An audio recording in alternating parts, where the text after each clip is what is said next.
Oke, Assalamualaikum warahmatullahi wabarakatuh. Selamat pagi semuanya. Semoga hari ini semuanya sehat-sehat saja ya.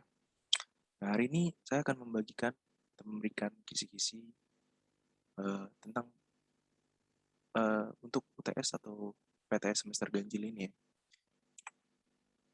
Oke, nah untuk materi yang akan saya bagikan itu yang kemungkinan besar akan keluar pada UTS atau PTS itu ada 4 bab.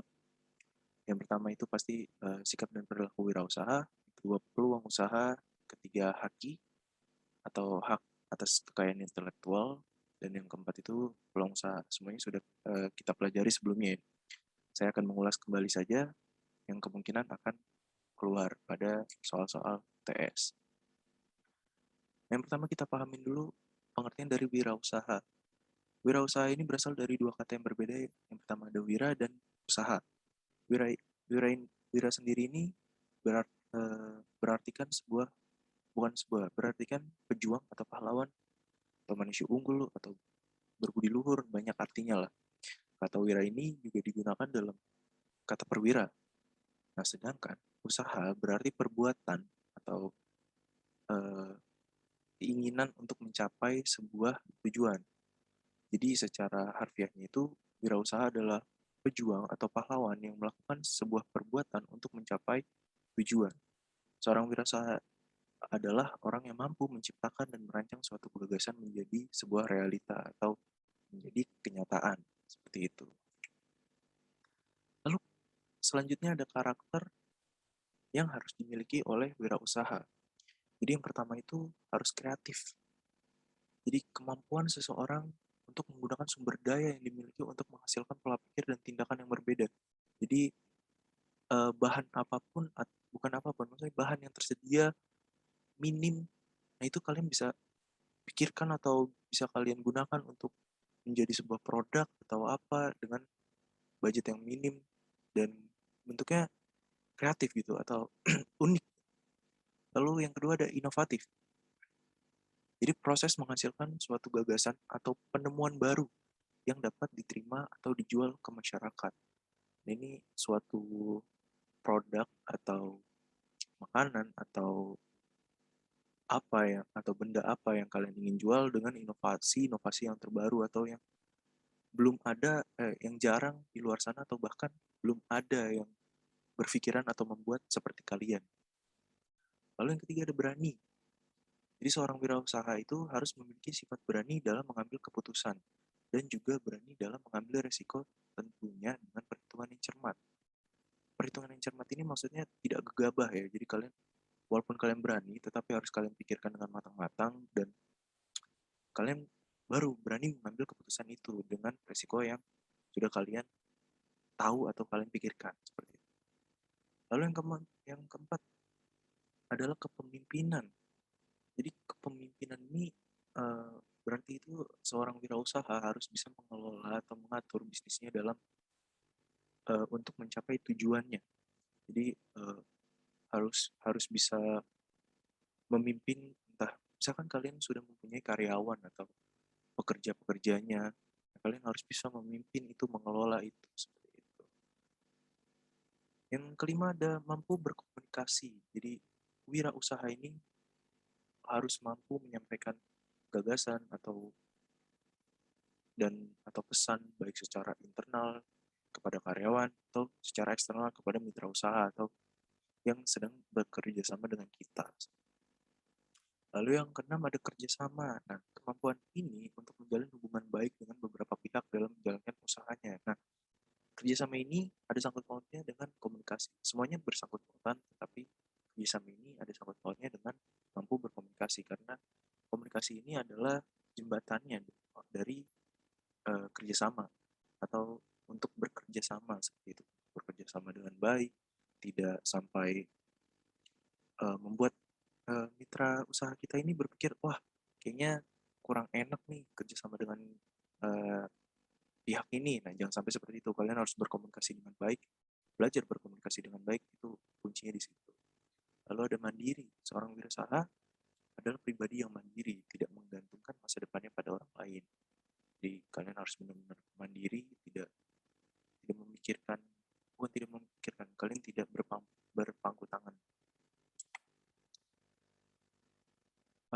diri. Nah, percaya diri ini sangat penting ya.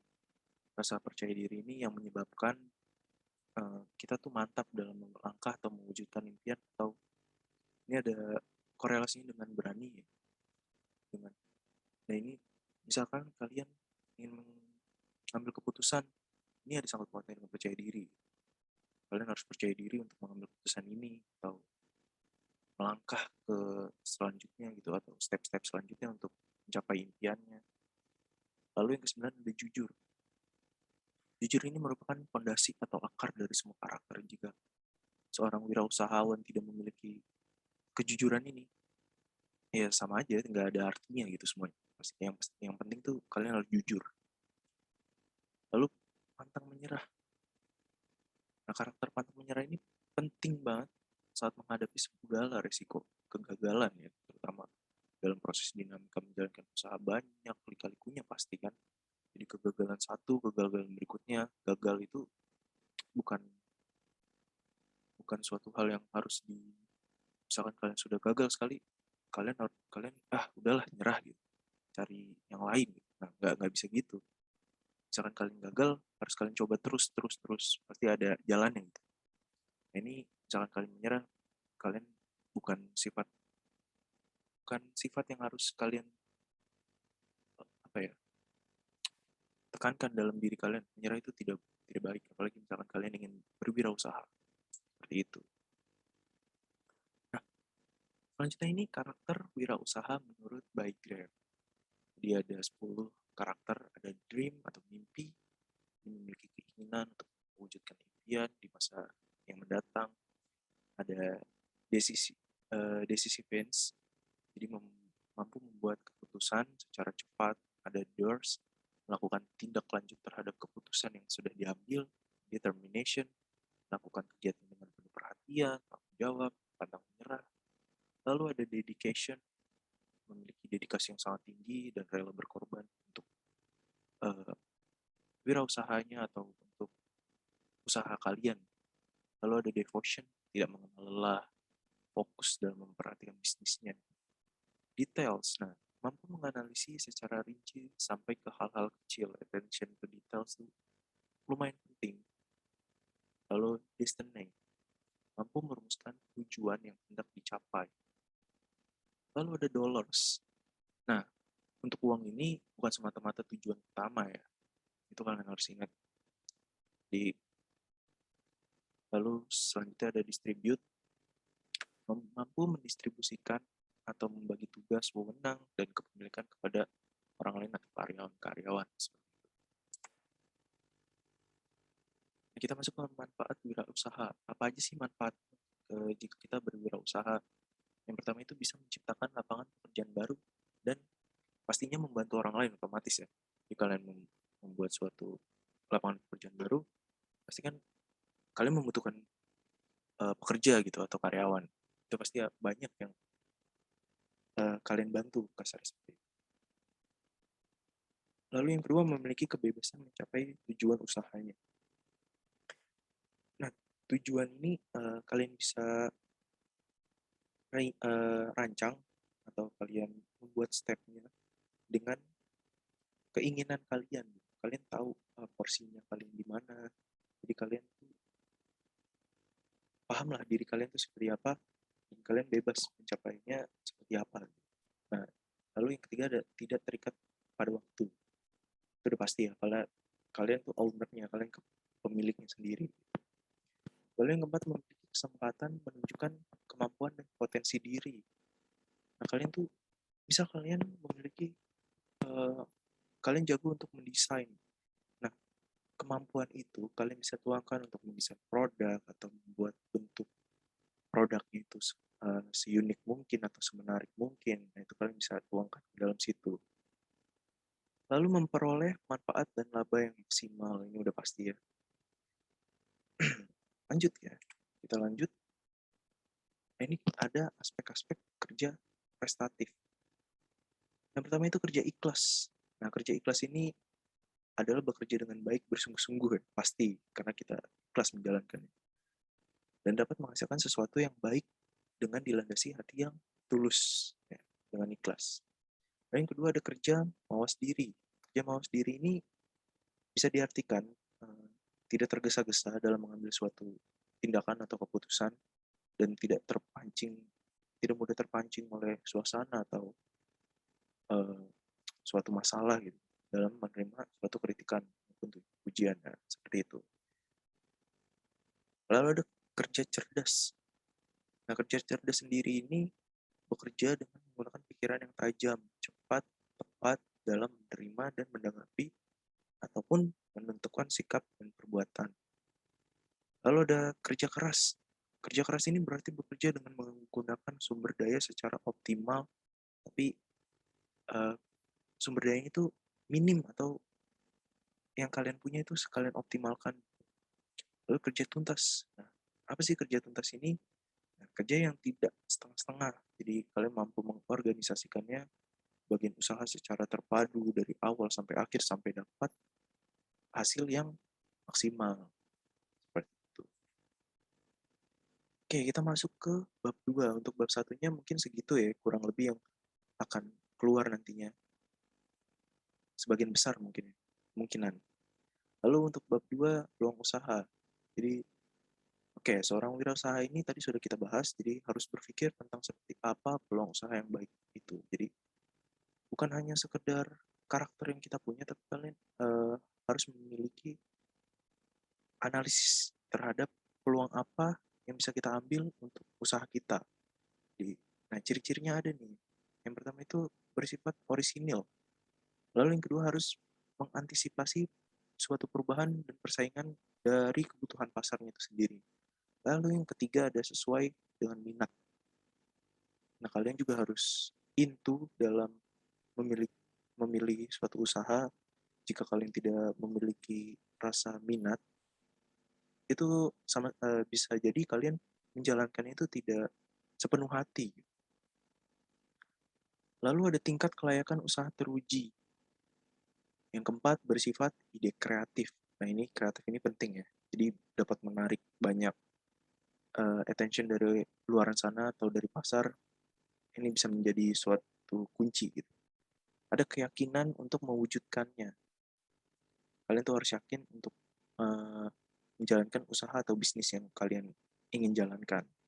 Lalu ada rasa senang dalam menjalankannya. Nah, ini ada korelasinya dengan poin yang kedua ya, tapi di sini tuh harusnya yang ketiga. Sesuai dengan minat, nah itu ada korelasinya. Jadi, misalkan kalian berminat dengan usaha ini, pasti kalian akan merasa senang untuk menjalankannya. Selanjutnya ada tujuan analisis peluang usaha. Nah, ini tujuan dari menganalisanya tuh apa sih? Yang pertama itu untuk menemukan peluang usaha, udah pasti ya. Lalu yang kedua untuk menemukan potensi usaha, ini sama aja.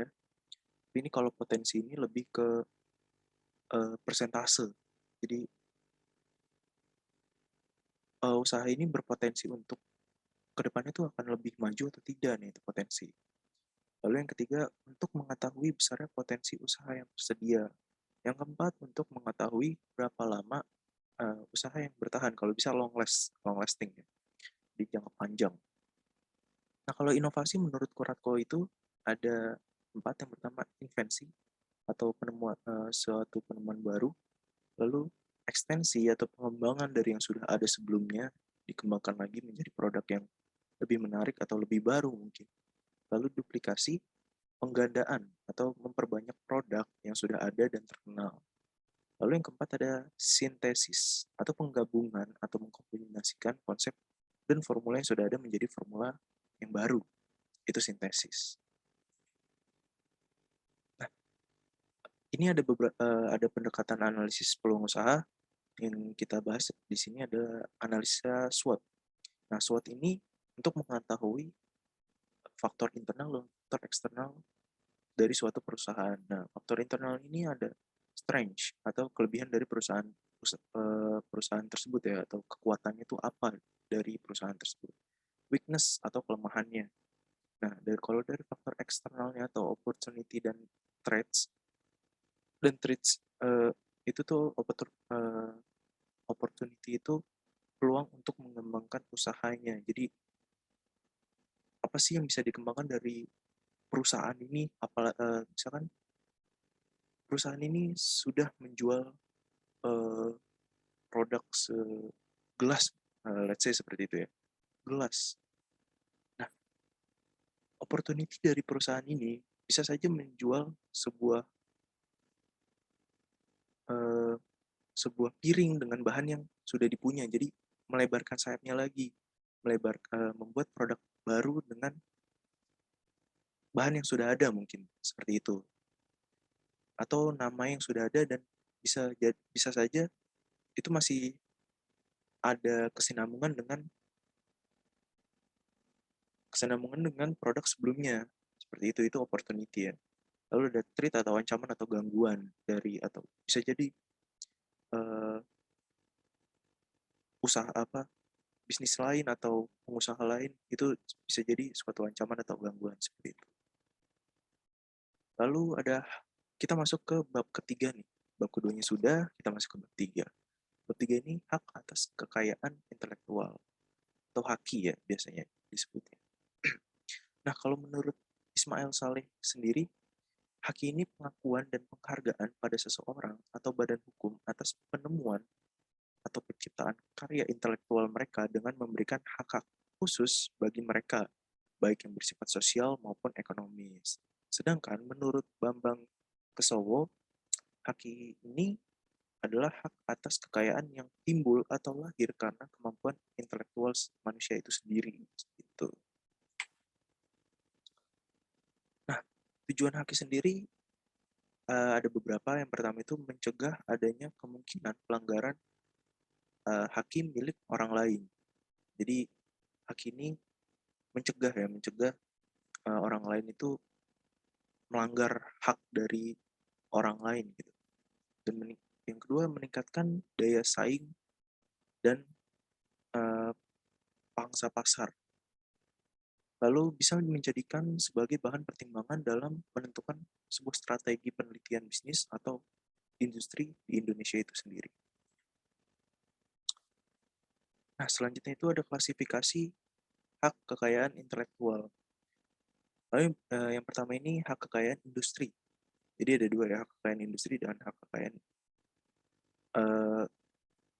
uh, hak kekayaan industri ini hak cipta merupakan salah satu jenis hak kekayaan intelektual. Nah, salah satunya. Namun hak cipta berbeda dengan hak kekayaan intelektual lainnya seperti paten yang memberikan hak monopoli atas penggunaan invensi. Lalu ini ada beberapa hak yang di dalam dari hak kekayaan industri ini. Jadi yang pertama itu hak paten, hak merek, hak varietas tanaman, rahasia dagang, desain industri, desain tata letak sirkuit terpadu, dan indikasi geografi. Nah, ini hasil ciptaan yang dilindungi di Undang-Undang Hak Cipta. Jadi karya cipta dalam 3 bidang, yaitu hak cipta ilmu pengetahuan, hak cipta seni, dan hak cipta sastra yang mencakup. Nah, ini ada 12 ya, ada 12 yang dicangkup dalam Undang-Undang Hak Cipta nomor 19/2002. Yang pertama ada buku, program komputer, pamflet, layout karya tulis. Lalu ada ceramah, kuliah, pidato. Nah, ini ada alat peraga. Yang keempat ada musik. Yang kelima ada drama atau drama musikal. Yang keenam ada seni rupa. Yang ketujuh ada arsitektur. Yang kedelapan ada peta. Yang sembilan itu seni batik. Yang kesepuluh fotografi. Yang 11 sinematografi. Nah, yang kedua di sini terjemahan atau bunga rampai atau tafsir seperti itu. Nah, ini tidak sempat dibahas sebelumnya, tapi ini akan keluar sedikit lah tentang desain tata letak sirkuit terpadu. Jadi, sirkuit terpadu ini suatu produk dalam bentuk jadi atau setengah jadi, yang di dalamnya terdapat berbagai elemen dan sekurang-kurangnya satu dari elemen tersebut adalah elemen aktif.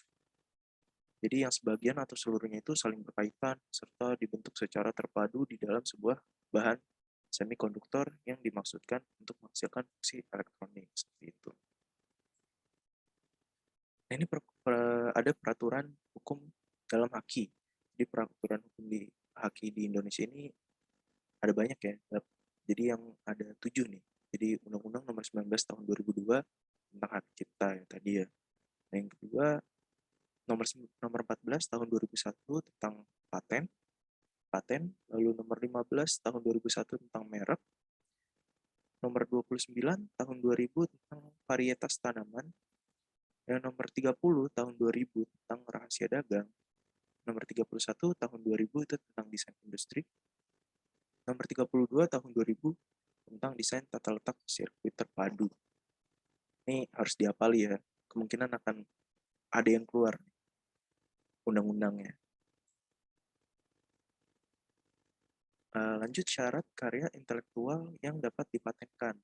Nah, ini syarat-syaratnya nih, ada 3. Yang pertama itu bersifat baru, jadi hasil karya intelektual ini belum pernah dipublikasikan terlebih dahulu. Nah, ini uh, suatu inovasi ya, baik di publik. Jadi baik dipublikasikan di media apapun. Jadi tidak boleh mempublikasikannya kembali. Jadi harus benar-benar baru dari kaliannya itu sendiri. Lalu bersifat inventif. Nah, inventif ini prinsip memperoleh paten haki bersifat inventif atau kemampuan untuk menciptakan, merancang sesuatu yang sebelumnya belum pernah ada. Lalu ada aplikatif. Nah, aplikatif ini hasil penelitian yang ditemukan dapat dilakukan secara berulang-ulang, seperti itu. Nah, ini bab terakhir. Kita sudah membahas bab 1, bab 2, dan bab 3. Ini berarti bab terakhir, yaitu desain produk. Nah, desain produk ini apa sih? Nah, desain produk ini merupakan terjemahan dari industrial design, atau desain produk bisa disebut juga dengan desain kemasan, yaitu sebuah ide, pengembangan, konsep, pengujian, dan pelaksanaan manufaktur, atau bisa juga dari jasa, seperti itu.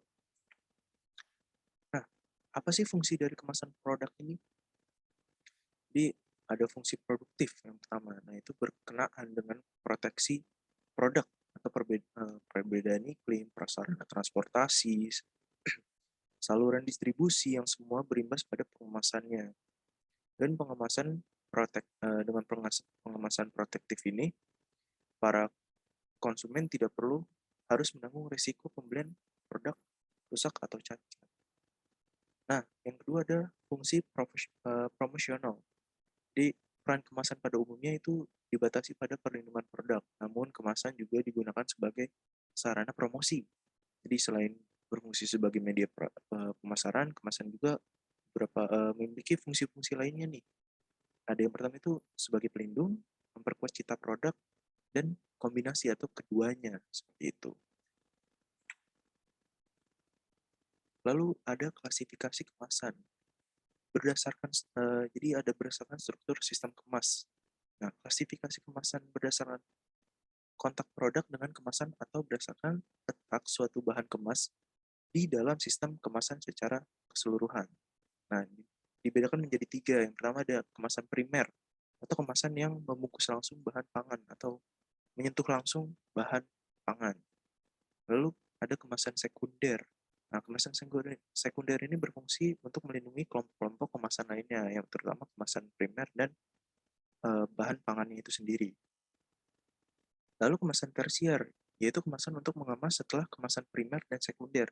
Ini adalah kemasan paling terakhir, berarti ini protektor terakhirnya, seperti itu.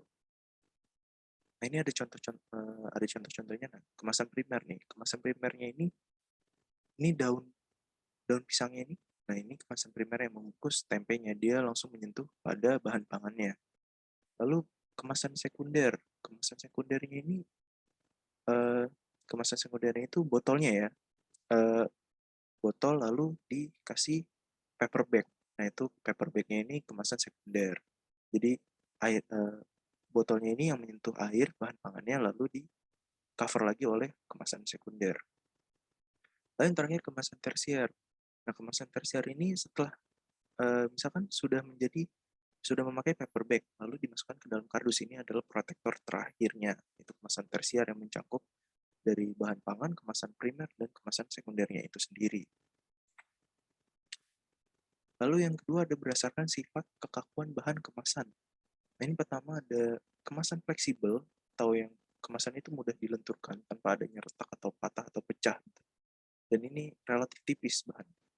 Lalu yang kedua itu kemasan sekunder. Jadi kemasan kaku yaitu bahan kemas yang bersifat keras, tidak tahan benturan, patah bila dibengkokkan. Nah, ini pasti lebih tebal ya dari kemasan fleksibel.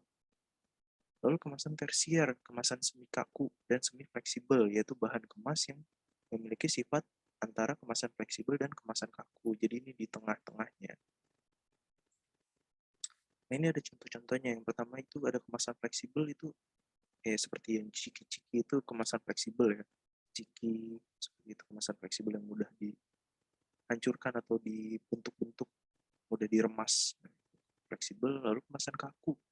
Nah, ini kaleng kaku atau misalkan gelas yang dari beling itu juga kemasan kaku. Tapi tidak mungkin, jarang yang jual dengan gelasnya langsung gelas keramik. Nah, ini kemasan semi kaku.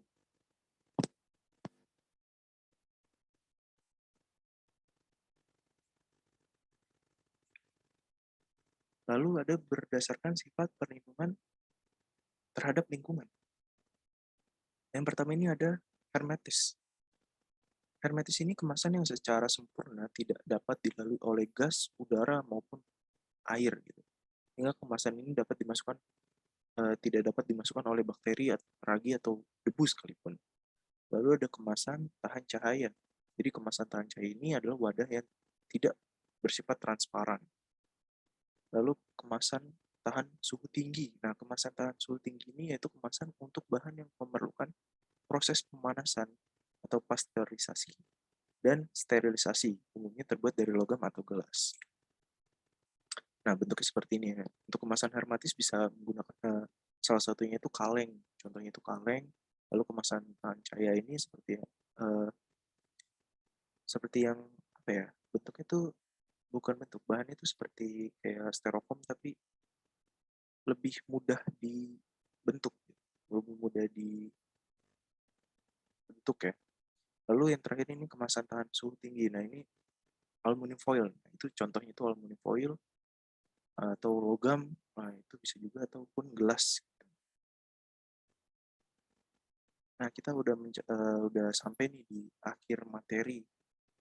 Kemungkinan besar ini adalah beberapa materi yang akan keluar pada soal-soal PTS nanti. Jadi kalian harus benar-benar perhatiin, kalian juga harus baca kembali modul yang sudah diberikan, gitu kan. Jangan sampai ada yang salah, jangan sampai ada yang teliti untuk mengerjainya. Oke, terima kasih sudah harusnya kalian harusnya uh, menonton video ini ya, karena ini kisi-kisinya semua ada di sini. Jangan sampai nggak nonton. Terima kasih semuanya. Selamat pagi. Assalamualaikum warahmatullahi wabarakatuh.